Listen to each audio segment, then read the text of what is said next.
You probably believe that orange juice is a breakfast drink, that you should shower every single day, and that white wedding dresses symbolize purity.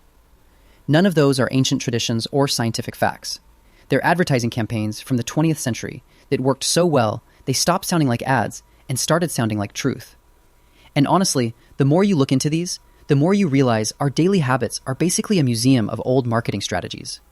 Let's start with your morning routine. Orange juice wasn't always a breakfast staple. In the early 1900s, most Americans didn't drink juice with breakfast at all. Then, in the 1920s, California citrus growers had a problem. They were producing way more oranges than people wanted to buy. So they hired an ad agency, which created the Drink an Orange campaign. The idea was simple: convince people that drinking orange juice every morning was a health essential. They placed ads in newspapers and doctors' offices. They funded nutritional pamphlets. Within a decade, orange juice at breakfast went from unusual to obviously that's what you do. The growers' surplus problem vanished. And 3 generations later, people still feel like they're missing something if they don't have a glass of OJ in the morning. Not because their bodies need it, because a marketing campaign from 1926 said so. But at least orange juice is harmless. This next one shapes something much more personal: daily showering. Before the mid-20th century, bathing every single day was not the norm in the United States or Europe. People bathed a few times a week. Then, soap and shampoo companies, particularly Procter & Gamble and Unilever, ran decades of advertising linking daily bathing to moral character, social acceptability, and professional success. Their ads showed people being rejected, passed over, and gossiped about for not being fresh. Dermatologists have since pointed out that daily showering with soap can actually strip your skin of natural oils and disrupt your microbiome. For most people who aren't doing physical labor or heavy exercise, showering every other day is perfectly fine from a hygiene standpoint. But suggesting this in public conversation will get you looked at like you just confessed to a crime. The conditioning runs that deep. However, personal hygiene habits are one thing.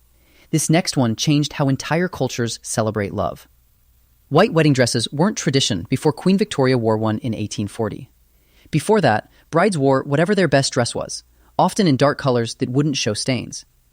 Victoria chose white because she liked the lace, not as a symbol of anything. But bridal magazines and dress manufacturers in the early 1900s seized on the white dress as a symbol of purity and turned it into a mandatory tradition.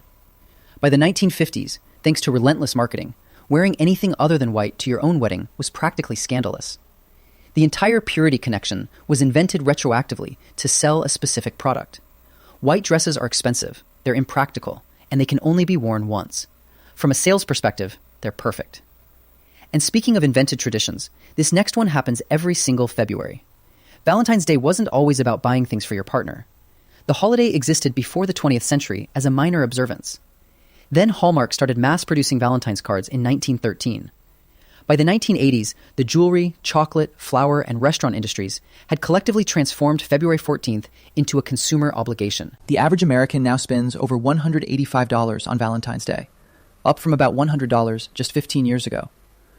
The idea that you must buy something to prove love on a specific calendar date isn't romantic. It's retail strategy. But saying this out loud in a relationship will still get you in trouble, because the marketing won that argument decades ago. But gifts and weddings are at least openly commercial.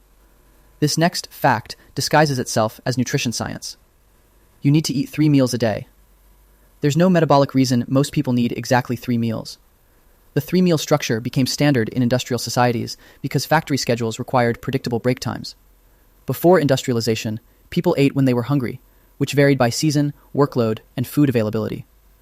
The food industry reinforced the 3-meal structure because it creates 3 daily purchasing occasions: cereal for breakfast, sandwiches for lunch, a full dinner. Each meal has an entire product ecosystem built around it. Snack companies then invented the 4th meal to create yet another occasion. Taco Bell literally trademarked that phrase. The number of times you eat per day is a scheduling convention dressed up as a biological requirement. And here's one that affects millions of people's morning energy. You need coffee to wake up. Coffee doesn't actually give you energy. It blocks adenosine receptors in your brain, which prevents you from feeling the tiredness that's already there. Regular coffee drinkers develop a tolerance, which means the coffee eventually just brings them back to the baseline alertness a non-coffee drinker feels naturally every morning. The "I can't function without coffee" experience isn't caffeine giving you superpowers. It's mild caffeine withdrawal being relieved.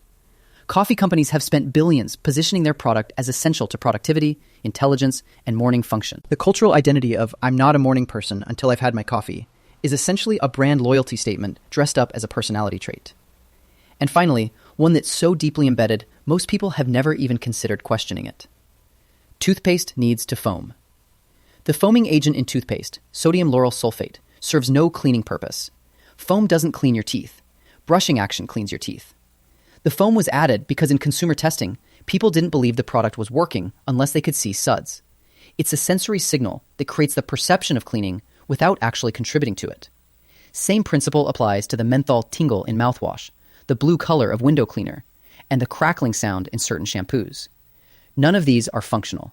They're sensory marketing. They exist because companies discovered that people need to feel like a product is working, even when the actual active ingredients are invisible and silent. Here's what connects all of these. Marketing doesn't just sell products. At its most effective, it sells behaviors. And the most successful campaigns don't feel like campaigns at all. They feel like common sense, like the way things have always been, like facts you learned so long ago you can't remember where you heard them first. That's not an accident. That's the whole point. YouTube thinks you'll like the video on screen. Click it. And if this changed how you see your morning routine, subscribe. More like this soon.